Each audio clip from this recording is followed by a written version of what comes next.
The UK's top cyclists converged on the picturesque Northumbrian village of Edmundbyres to compete in the Tour of the Reservoir Road Race 2009. Coming on the back of the Olympics, the World Championships going on at the moment in Poland, they're having good success there. They've been a slow build up to 2012. They've got to train on the road, ride on the road, these guys. This is what they need. We put a lot of money into the local economy. We get good sponsorship from Northumbrian Water, SCA, Durham County Development, all people like that. So we need this and it's very good for the area. The race is set around 7 laps of the Derwent Reservoir. Northumbrian Water are committed to supporting this race. It's round our reservoir, it's 84 miles round this reservoir. We're committed to the community. We're more than a water and wastewater treatment company. We're immersed in community life, and sporting events of this nature are part of that community life. It's organised by the local Tyne Valley Cycle Club, and we're pleased to play our part in helping to make this happen. It's also a fundraising event on behalf of 3-year-old Martha Anderson, who had a life-saving heart transplant at Newcastle's Freeman Hospital.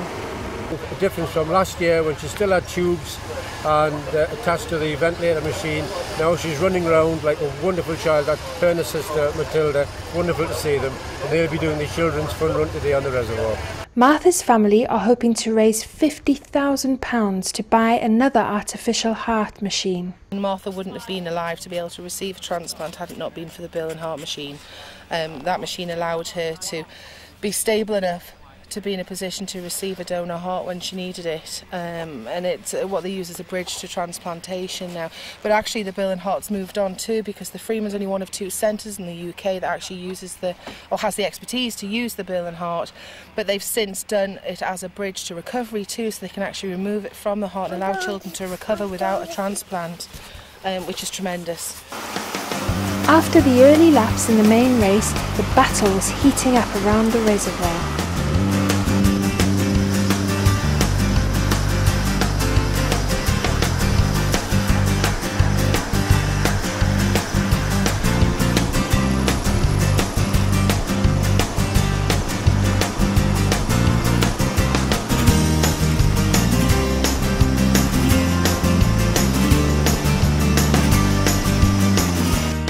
Meantime, young riders assembled at the dam for a fun day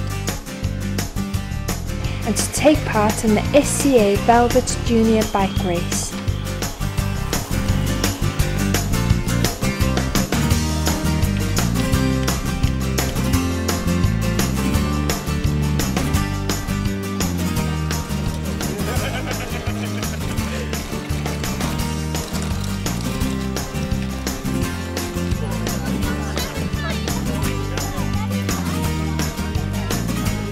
Then it was off to plant some new trees.